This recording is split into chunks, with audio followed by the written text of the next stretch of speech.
पुढे आवडतं की या ठिकाणी आमचा शाहिरी कार्यक्रम संपन्न झालेला आहे। सर्वांनी मराठा संघर्ष योद्ध्याचं काळ्याच्या केंद्रामध्ये स्वागत करायचं आहे।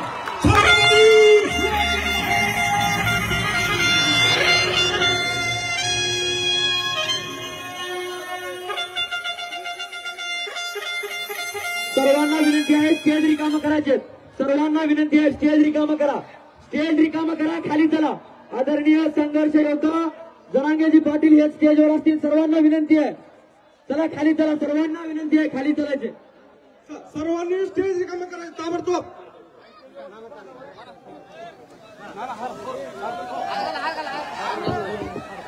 सर गो चल चल चल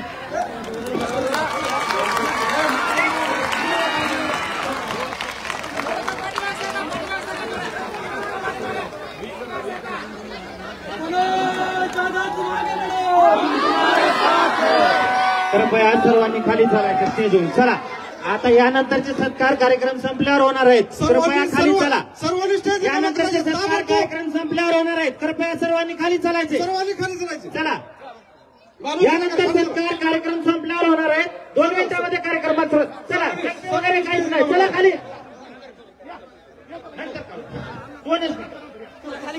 कृपया प्लीज प्लीज सर्वांना नम्राची विनंती आहे की खाली चला।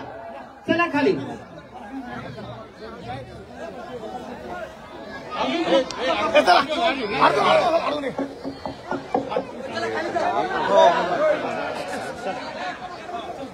वेळ कमी आहे। चला आवडतं घ्या, आवडतं घ्या जरा। चला चला चला चला चला बस चला आवडतं घ्या दादा चला।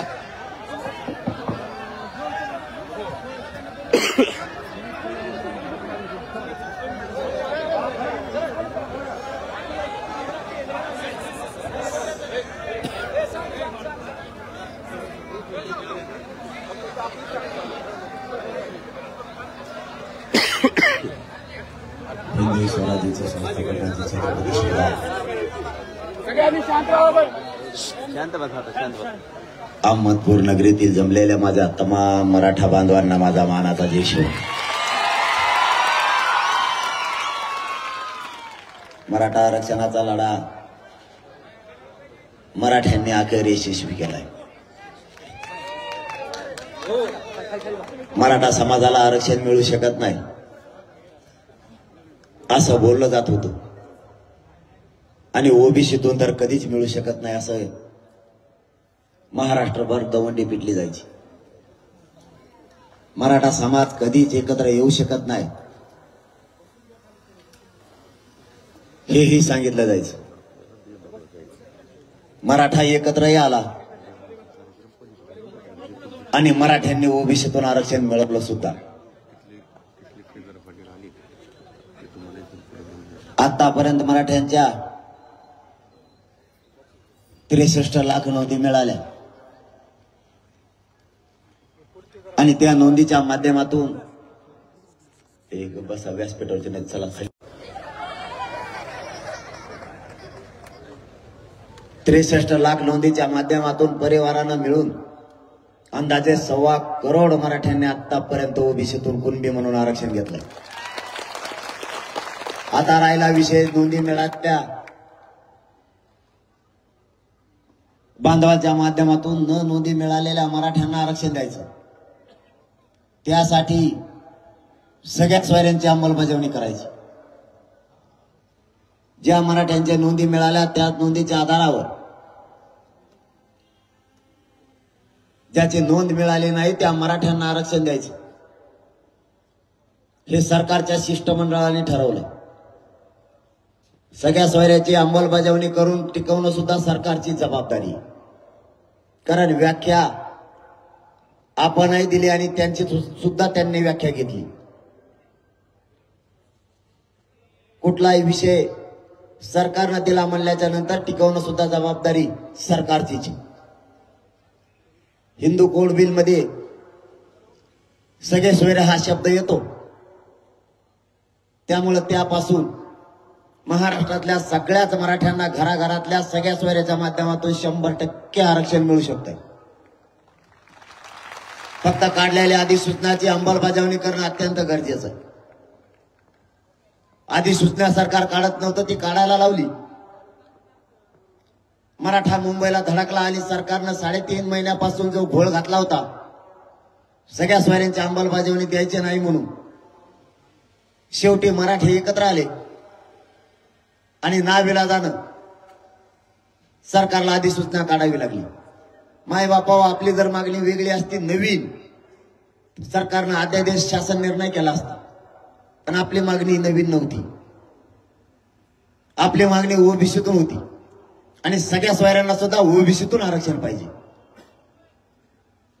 मग ओबीसींना ज्या कायद्याने आरक्षण दिलं त्या कायद्याची दुरुस्ती करावी लागते.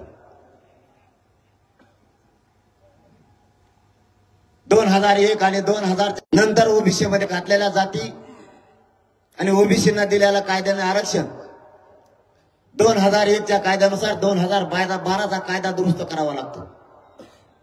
मराठ्यांची मागणी ओबीसीतून आहे आणि 2012चा कायदा दुरुस्त करायचा म्हणला तर अधिसूचना काढल्याशिवाय पर्याय नाही.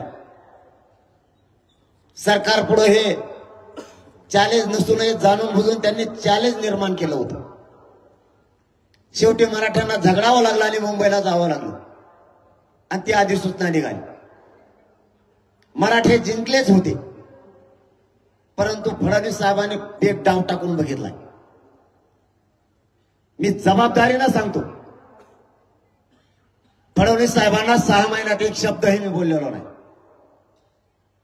कारण माझी काम करण्याची पद्धती वेगळी. मी माझ्या समाजाला दैवत मानतो, मायबाप मानतो.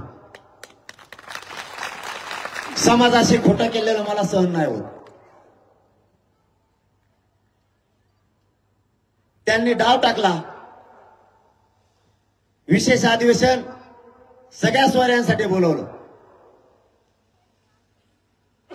नागपूरच्या अधिवेशनात ठरवलं की 15 तारखेला विशेष अधिवेशन घ्यायचं. सगळ्या स्वाऱ्यांची अंमलबजावणी करायची. अहवाल येईल नाही येईल हे माहित नाही. 10 वाजल्यावर सांगा बरं मला. चालू द्या. मी जरा कायद्याला मानतो 40 मिनिटं आणि कायदा फक्त मराठ्यांसाठीच आहे. 10च्या पुढे दुसऱ्याचे कार्यक्रम होता म्हणून सांगतो मी.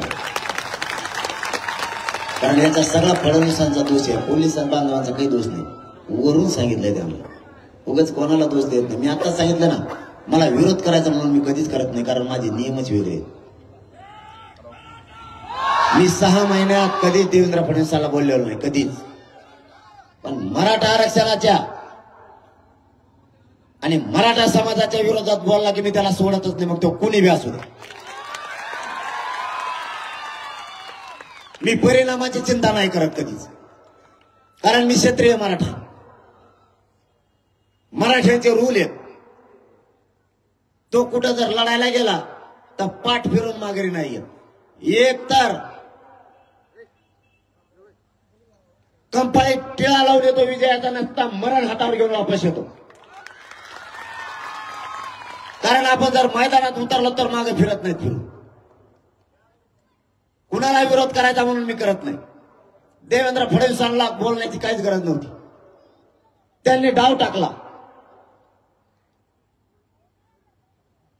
विशेष अधिवेशन बोलवलं सगळ्या स्वाऱ्यांसाठी आणि घाट घातला 10% आरक्षण देण्याचा.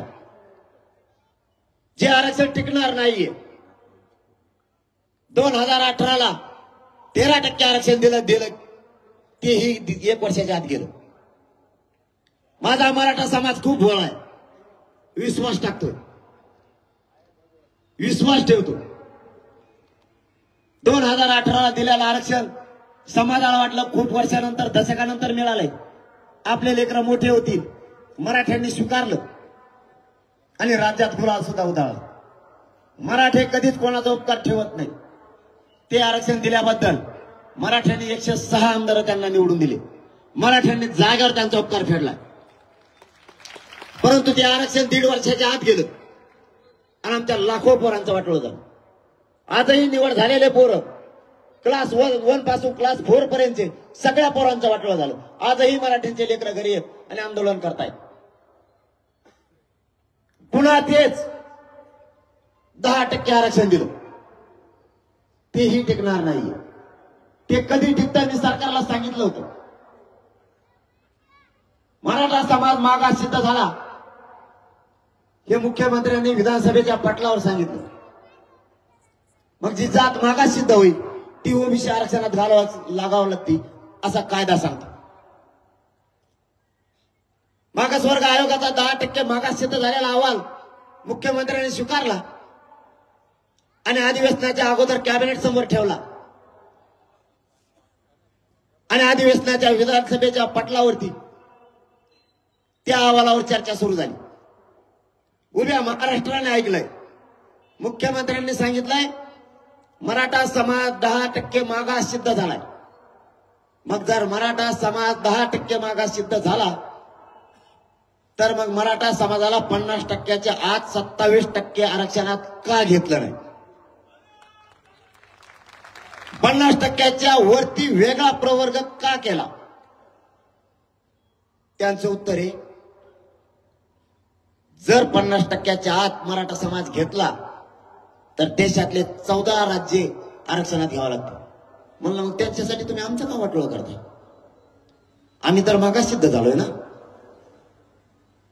मग 50%च्या आत 27% आरक्षणात मराठा घेतला पाहिजे. मग तुम्ही आरक्षणाची मर्यादा वाढवा. ते म्हणले तसं केलं की बाकीचे घ्यायला लागतील. म्हणून त्यांच्यासाठी म्हणलं तुम्ही आमचं वाटोळं करताय का? मग तरी फडणवीसांनी तो डाव साधला आणि 20 तारखेला मराठ्यांना 10% आरक्षण दिलं, पण वेगळा प्रवर्ग करू. मी त्याच वेळेस सांगितलं होतं हे टिकणार नाही.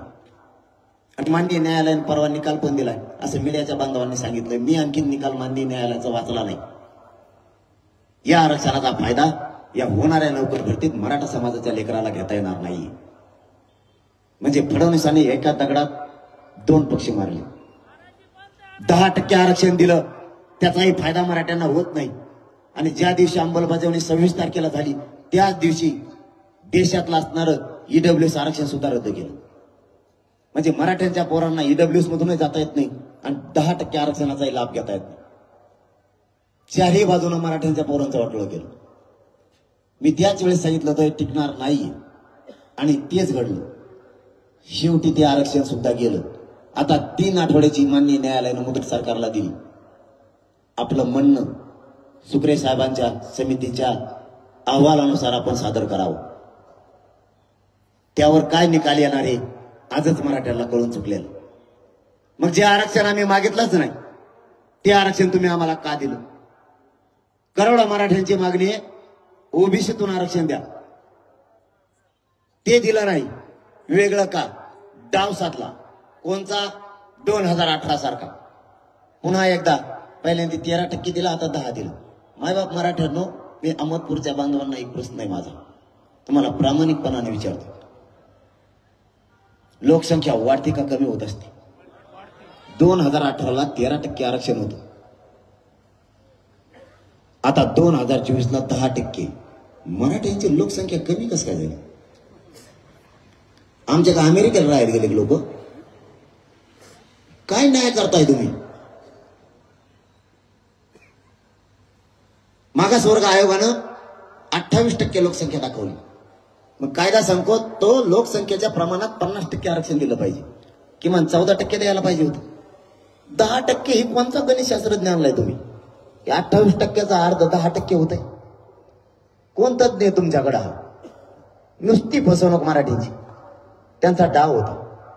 2018 सारखा निवडणुकीत डोळ्यासमोर ठेवून 24च्या निवडणुकीत मराठ्यांचा उपयोग करायचा म्हणून 10% आरक्षण दिलं. मराठ्यांचं नशीब इतकं बलवंतर आहे, त्या निवडणुका यायच्या आधीच हे आरक्षण उडत आले. त्यामुळं मराठ्यांनी गुलाल उधळला नव्हता. आणि त्यांचं स्वप्न होतं 2018 सारखा मराठ्यांनी गुलाल उधळावा. पण मराठी खूप चतुर आहेत.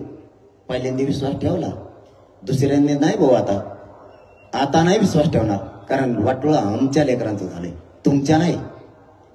भोगतेत आमचे पोरं, भाषा घेतल्यात आमच्या पोरांनी. 1% हुकलं लेकरू आमच्या घरी रडत येते. बापाने बघितलेलं, आईनं बघितलेलं स्वप्न, त्याची राख रांगोळी आमच्याची झाली, तुमची नाही. त्यांना वाटलं गुलाल उधळतील. मराठ्यांनी गुलाल उधळला नाही. मराठी शांत बघत राहिले. मग त्यांनी एक आयडिया केली. त्यांचेच 25-30 जण बोलिले त्यांनी मुंबईत. आणि त्यांच्या टकोऱ्यावर टाका लागली एकामेकाचा गोळा. हे त्याच्या टकोऱ्यावर टाकीत आहे, ते त्याच्या टकोऱ्यावर टाकीत आहे. कपड्याला अपुशी देत एकामेकाच्या, त्यांच्याच ती गुलालाची बळच होती ते अंगावर. व्हिडिओ बघितले की नाही तुम्ही? नाही मला मी बघितली. एकामेकाच्या टकोर टाकते. एक जणाचं चप्पीला केसच नाही, त्याच्या टकोऱ्यावर टाकीले. बैलाचा होता का गाऊन आणखीन गुलाल नाही घाणा त्याच्या टकोऱ्याचा. त्यांना वाटलं मग तरी उदाळा तू उदाळा, तरी मराठ्यांनी नाही उदाळा. कारण इथं प्रश्न आमच्या लेकराचा. आता फसवणूक नको, आता सावध राहा. आपली लढाई आपल्याला जिंकायची. यांनी काही करू द्या. माझ्या तर इतके मग लागले बाबा बाबा, यासाठी इनका भयानक. यासाठी कोणाला असती? ज्यांनी 1-1.5 हजार खुनं केले त्याच्यासाठी. हजारो करोड रुपयाचा घोटाळा केला त्याला. एखाद्या मोठ्या हत्याकांडाचा त्याचा उलगाडा होत नाही त्याच्यासाठी. समुद्रात मोठमोठाले नंबर 2चे धंदे चालते त्याच्यासाठी. मी काय केलं? गोरगरिबांच्या लेकरं मोठे व्हावेत म्हणून काम करतोय, म्हणून माझ्यासाठी. ही देशातली पहिली यासाठी असं की आंदोलनावर बसली. आंदोलनावर यासाठी बसतच नसती. किती मगरुरी आहे सत्तेची. कायद्याचा किती गैरवापर करायचा. याच मराठ्यांनी तुम्हाला त्या गादीवर बसवलंय. तुम्ही तिचा दुरुपयोग करायला लागला. सत्तेवर तुम्हाला याच मराठ्यांनी बसवलेले हे विसरू नका. तुमच्या टांगे पलटी करायला मराठ्यांना 5 मिनिटाचा सुद्धा वेळ लागणार. मी भेट नाही बाय बापा, यासाठी नेमू द्या. नाही त्याला काय नेमाच्या नेमून भेट नाही. कारण एकाचाही रुपये पठ्ठ्याने हात लावलेला नाही. एकाही खानदानी मराठ्यांचं पिल्लू आहे, कोणाला हात लावलेला नाही. तुमचे सकट मंत्री मध्ये घेऊन जाईन मी, कारण त्यांनीच मला फोन केलेली. मी त्याचा स्टोरी कोणी व्हायरल करून सगळ्यांना. ते एक टमरळ मध्येच बोलत आहे गिरीश महाजन. त्याला बोललो मी कवा रोज अंतरवाले असे 5 टांगड्या करून बसायचो असं माझ्या गादीला चिटकून. आणि आता तिकडे जाऊन म्हणतो त्या जरांगे पाटलांचा आम्ही खूप लाड केला. काय लाड केला? तो कॉफी पाहिजे मला. तो का पाळणा बसिला मला, झोका दिला 2-3 बाऱ्या. डबड सगळ्या दुनियाचं. ते 15 रुपयाचा जात्रातला बेल्ट घातला, येईन गेले ते वर वडीत चेटी अशी उघड चालता. मग मला नाही दम निघत. मी हे खानदानी मराठ्याचा मी करत नाही खोटं. मैदान तळ पायाचा आग मस्ता घाला. कारण गोरगरीब मराठ्यांचा लाड आला तर माझ्या लेकराचं कल्याण राहील. काय तो काय काय लाड केले रे? आमचा चहा पिऊन गेला अंतरवालीचा आला तवा. 20 रुपयाचे पाण्याची बाटली आमचीच प्याला. अरे 20 रुपयांसाठी महत्वाचे घामाचे पैसे आमचे. तुमच्यासारख्या जनतेच्या जीवावर पैसे कमीलेले नाहीत आम्ही मराठ्यांनी. आणि मला सांगतो लाड केले. तो आमच्या अंतरवालीतल्या ग्रामपंचायत मध्ये पोहे खाल्ले, तो दातातले निघले का आणखी? मला सांगतो फडणवीस साहेब त्याला गप बसवा. नसता मी लय मागा लागेल मग त्याच्या बी. ते दुसरं कसं गप बसलं आता ते यावल्याचं. आयला ते खरं कुठे गेलं पण 7-8 दिवस झाले तिथं ना.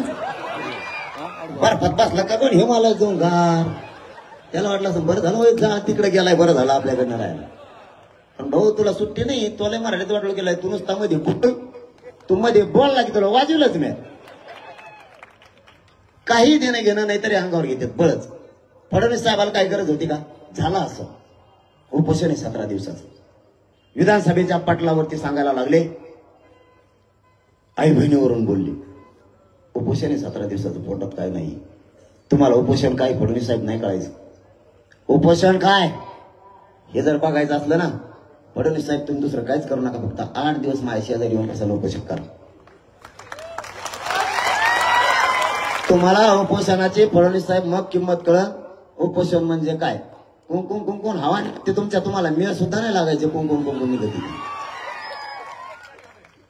तुमची ढेरी पोटात चिटकालेली मै सुद्धा नाही व्हायची तुम्हाला. एक शिर 8 दिवसात डॉक्टरला सापडणार नाही तुमची. महे सुद्धा डॉक्टरला सापडत नाही. उपोषणाला पडलं 10 डॉक्टर मग हात चोळी दे. या गणबार हाडकालाच लावते शिर म्हणून. हात फुगल्यावर मध्ये हुकली का गण? तुम्हाला नाही कळायचं फडणवीस साहेब उपोषण म्हणजे काय. मला माहित नाही त्याच्यात काय बोललो का नाही बोललो, कारण त्याच्यात काय कळत नाही. ऑटोमॅटिक चिड होती. तरीही मी दिलगिरी व्यक्त केली माय बहिणीला बोललो असलो तर. कारण मी माय बहिणीचा सन्मान करतो, छत्रपतीचा विचार घेऊन चालतो. पण तुम्हाला मी बोलल्याला एवढं लागलं तुमच्या घरातली ती आई बहीण आणि आमच्या राज्यातली ती आई बहीण नाही. हे तुमचा छत्रपतींचा विचार. पालकत्व राज्याचं तुम्ही स्वीकारायचं. मायबाप म्हणून त्या राजगादीवर तुम्ही बसायचं. बोललो का नाही माहित नाही. बोललो तर तुमच्या घरातली ती आई बहीण आणि आमची ती नाही. आंतरवालीच्या माता माऊलींच्या डोक्याच्या हाणून हाणून चिंधड्या केल्या. त्यावेळेस बाईन तुम्हाला फडणवीस साहेब नाही दिसली का? आमच्या आईच्या पोटात छातीत गोळ्या गेल्या. त्यावेळेस फडणवीस साहेब तुम्हाला आई नाही दिसली का? आमची तुमची ती आई आणि आमची ती कोणीच नाही. मराठ्यांना इज्जत नाही काय? राज्यात आमची काहीच प्रतिष्ठा नाही. एका 9 वर्षाच्या मुलीच्या त्या लेकराच्या पायात गोळी शिरली. ती गोळी काढताना 1.5 लिटर त्या लेकराच्या पायात पाणी निघालं. फडणवीस साहेब त्यावेळेस तुम्हाला ती आई बहीण नाही दिसली का? तुमची ती आई बहीण आणि दुसऱ्याची ती नाही. आमच्या अंतरवालीच्या माता माऊलींचे डोक्यात बंदुकीचे दस्ते घालून तिच्या डोक्याच्या चिंधड्या चिंधड्या केल्या. त्यावेळेस नाही का दिसली तुम्हाला आई बहीण? तुम्हाला बोललेला अख्खा अधिवेशन अंगावर घेतलं. दिवसभर अधिवेशनात एकच चर्चा. मराठ्यांच्या आई बहिणीवरती हल्ला झाला आणि मराठ्यांचे हरामखोर मंत्री आणि आमदार मराठ्यांच्या बाजूने बोलायचे तर पक्षाच्या बाजूने बोलायला लागले. अरे कुठं पाप फेडताल? या जातीनं तुम्हाला मोठं केलाय. मी जातीसाठी भांडतोय. त्यात मराठ्यांचे आमदार आणि मंत्री सुद्धा आरक्षण घेणार आहेत. गोरगरिबांचे लेकरं अधिकारी झाले पाहिजेत. आमचा अधिकाऱ्यांचा टक्का कमी झालाय म्हणून जीवाची बाजी लावून लढतोय. आपल्या आई बहिणीवर हल्ला झाला त्यावेळेस तुमचे काय तोंड शिवले होते का? आज तुमच्या नेत्याला बोललो तर तुम्ही नेत्याला बाप मानायला लागलात. तुम्ही जातीला बाप मानायला पाहिजे कारण तुम्हाला जातीनं मोठं केलंय. आता या अंतरवालीच्या पोरांच्या छातीत गोळ्यात लिलावते हॉस्पिटलला त्यांना नेलाय. नाही निघाले. त्यात फडणवीस साहेबांना नाही का मायबाप लेकरं दिसले. स्वतःची मात्र आई आणि दुसऱ्याच्या आईच्या डोक्याच्या चिंधड्या करायच्या. हेच राज्य चालवता काय तुम्ही? छत्रपतींचे विचार मला शिकवणार आणि तुम्ही फक्त आमच्या मताच्या जीवावर जोगवा मागणार. आता नाही. तुमची मस्ती किती आहे आम्ही बघतो. जरा थांबा. आमच्या एका आजीच्या गुडघ्यात गोळी शिरली. त्यात फडणवीसांना नाही काही दिसली. 350 पोरांनी आत्महत्या केल्या. आमच्या आईच्या कंपाचा कुंकुम बसलाय. फडणवीस साहेब त्यात नाही काही दिसत तुम्हाला. ते लेकरं उड्यावर पडलेत. तिच्या पाठीशी नाही राहिलं कोणी.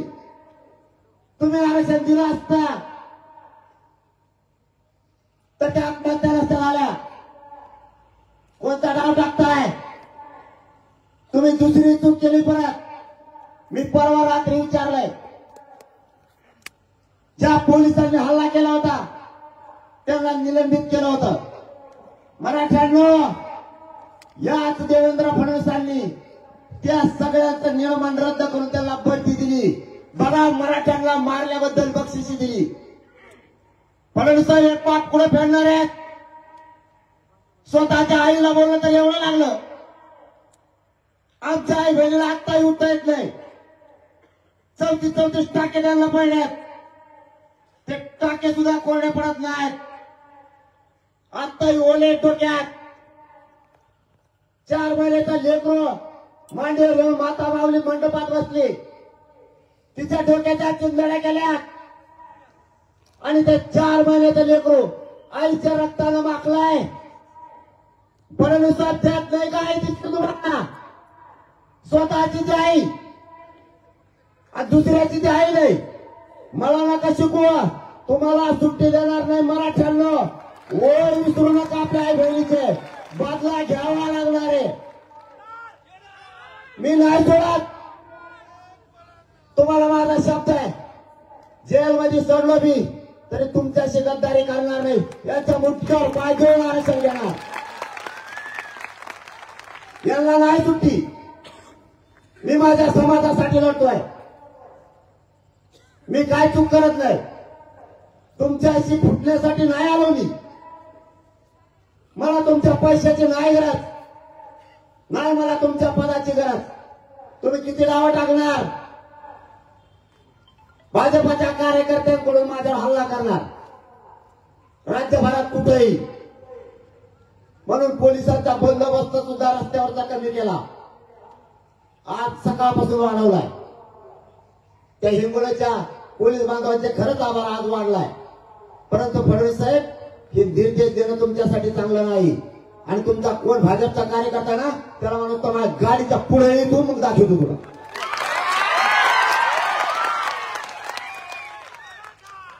मला नाही गरज तुमच्या संरक्षणाची.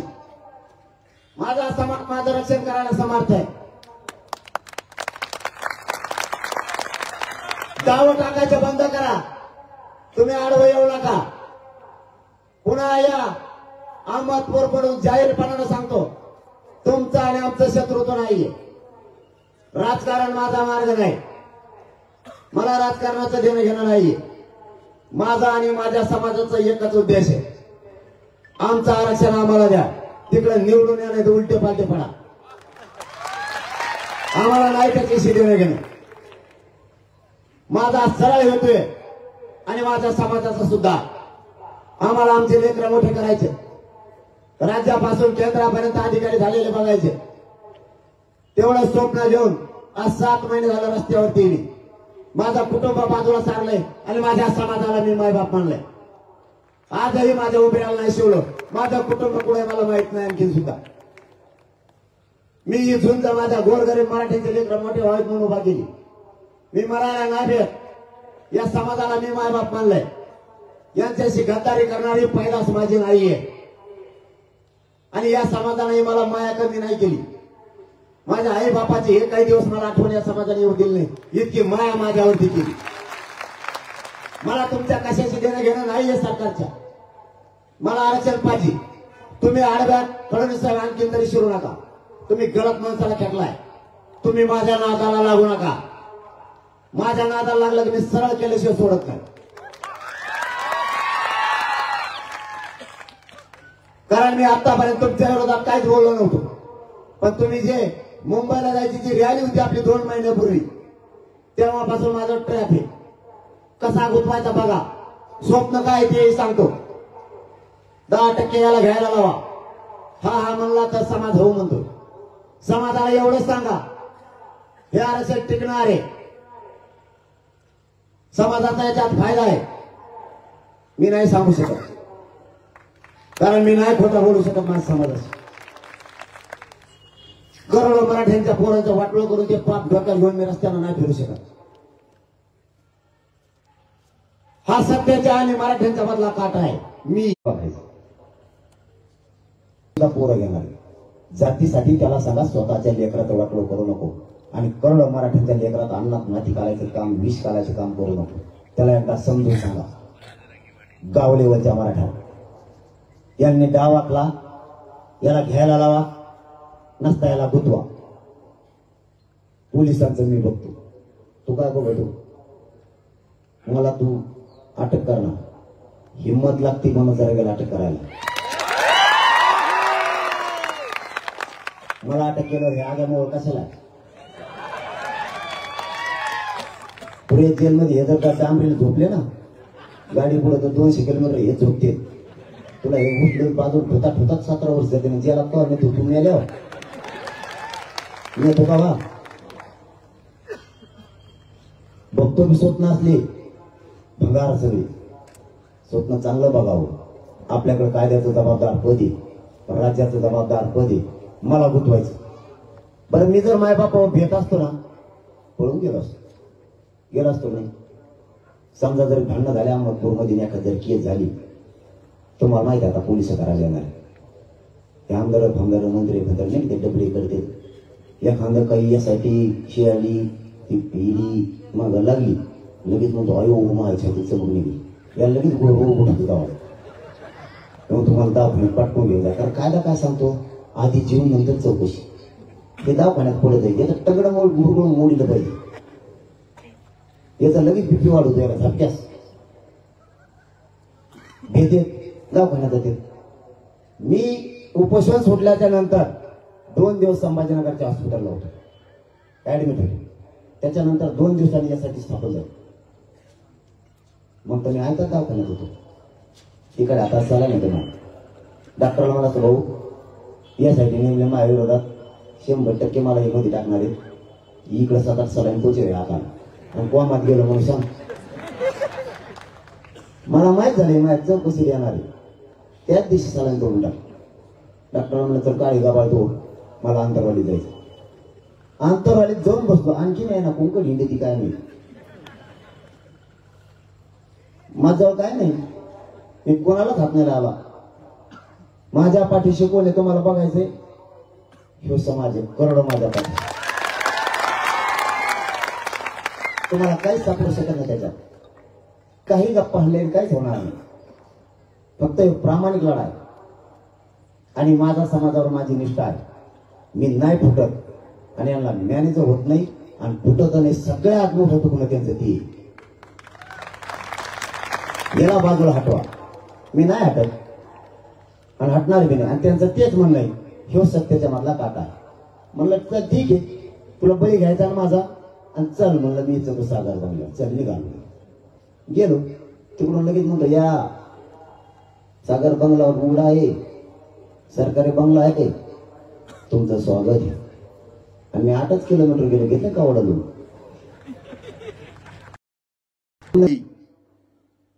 जर सत्तेचा आणि कायद्याचा गैरवापर करून जर गुंडगिरी सुरू ठेवली, पुन्हा आपल्याला एकत्र यावं लागणार. तुम्हाला एकदा हाक दिली होती, त्यावेळेस तुम्ही अंतरवालीला 1.5 ते 2 करोडच्या संख्येने आला होता. आता जर पुन्हा हाक द्यायची वेळ आलीच, गावाची गाव झाडून पुसून माता मावल्यांसह बाहेर निघायचं स्वतःच्या लेकरासाठी. आता 4 नाही 5 ते 6 करोड मराठा देशातून एकत्र येणार आहे. जगात अशी शक्ती कोणी बघितली नसन, इतक्या ताकदीनं मराठी आता एकत्र या. आपण 900 एकर रान बघतोय सध्या. 900 एकर मध्ये मराठ्यांची जगातली सगळ्यात मोठी रेकॉर्ड ब्रेक सभा होणार आहे. आता सुट्टी नाही, काही झालं तरी कोणीच मागे सरकायचं नाही. आता आजच पासून सावध राहा, आजपासून जागे व्हा. गावाची गावं पिंजून काढा, आपल्या बांधवांना जागृत करा. आपले लेकरं मोठे करायचे. सगळ्या सोयऱ्यांची अंमलबजावणी झाली, आपल्या सगळ्यांचं कल्याण झालं. याच्यात राजकारणी मराठा सुद्धा आरक्षण घेणार आहे, नोकरदार मराठा सुद्धा, व्यावसायिक मराठा, शेतकरी मराठा, कष्टकरी मराठा, सगळेच करोडो मराठी आरक्षण घेणार आहेत. म्हणून आज जातीचा मुद्दा बनून बघा. जातीची अस्मिता महत्वाची आहे. जात आणि जातीचे लेकरं टिकले पाहिजे यासाठी प्रयत्न करा. तुम्हालाही सांगतो, तुमच्या डोळ्यासमोर लेकरं ठेवा, राजकारणी ठेवू नका. तुमचे लेकरं मोठं करण्याच्या मागे लागा. अशी संधी घालू नका, अशी संधी पुन्हा येणार नाही. या संधीचं सोनं करा. मी तुम्हाला जाता जाता शब्द देतोय, माझा जीव जरी गेला तरी मराठ्यांच्या लेकराच्या डोक्यावर ओबीसीतून आरक्षण घेऊन गुलाल टाकल्याशिवाय 1 इंचही मागे सरकणार नाही. हे शब्द तुम्हाला देतो आणि थांबतो. जय हिंद, जय शिवराय. यानंतर फक्त दलित आणि मुस्लिम समाज बांधव या ठिकाणी आदरणीय मनोजदादांचा सत्कार करतील. त्या व्यतिरिक्त स्टेजवर कुणीही थांबायचं नाहीये. फक्त दलित आणि मुस्लिम बांधव या ठिकाणी मनोजदादा जरांगे यांचा सत्कार करतील. सकल समाज मराठा बांधवांना विनंती आहे मला रस्ता करून द्या. फक्त मला आजारी असल्यामुळे चालता येत नाहीये. फक्त चलायला मला मोकळा रस्ता करून द्या. कृपया वर यांच्या वतीने कुणी थांबणार नाहीये. फक्त मुस्लिम समाज बांधव आणि दलित समाज बांधव यांच्या वतीने या ठिकाणी सत्कार होणार आहे. बाकीच्यांनी खाली व्हायचंय. सर्व सकल समाज बांधवांना विनंती आहे, कृपा करून आपण सर्वांनी खाली यायचंय. या ठिकाणी अखंड महाराष्ट्राला या माध्यमातून आपल्याला संदेश द्यायचा आहे की या ठिकाणी फक्त दलित बांधव आणि मुस्लिम बांधव या ठिकाणी आदरणीय मनोजदादा धनंजय पाटील यांचा सत्कार करत आहेत. त्यामुळे सर्व सकल समाज बांधवांना विनंती आहे, स्टेजवर आपण कुणीही गर्दी करायची नाहीये. मनोजदादा धनंजय पाटील यांच्यावर प्रेम करणाऱ्या सर्व सकल बांधवांना विनंती आहे. मनोजदादांची तब्येत अत्यंत खराब आहे, त्यामुळे त्यांना व्यवस्थित वाट करून द्यायचे, त्यांना अडवायचं नाहीये आणि तिथे विनाकारण गर्दी करायची नाहीये. या ठिकाणी फक्त दलित व मुस्लिम समाज बांधव या ठिकाणी सकल मराठा समाज बांधवांना विनंती आहे, आपण या ठिकाणी बॅरिकेड निर्माण करायचे. मनोजदादांना या ठिकाणी पुढे काढून जायचंय, बॅरिकेड करावं लागेल. सकल समाज बांधवांना विनंती आहे, या ठिकाणी बॅरिकेड करून दादांना आपण व्यवस्थित त्या गाडीमध्ये बसवायचंय. दादांना जाण्यासाठी रस्ता मोकळा करून द्यायचा आहे. सर्व सकल मराठा बांधवांना पुन्हा एकदा विनंती आहे की आदरणीय मनोज जरांगे पाटील यांच्या तब्येतीची संबंध महाराष्ट्रातल्या मराठा बांधवांना काळजी आहे आणि आपणास विनंती आहे की आपण सर्वांनी दादांना जाण्यासाठी रस्ता मोकळा करून द्यायचा आहे. आणि दादांची जी सिक्युरिटी आहे, हिंगोलीकर, आपण दादांना रस्ता जारी, चला लवकर हिंगोलीकर. सर्व सकल समाज बांधव अहमदपूर यांना विनंती आहे, दादांसाठी बॅरिकेड तयार करायचे. दादा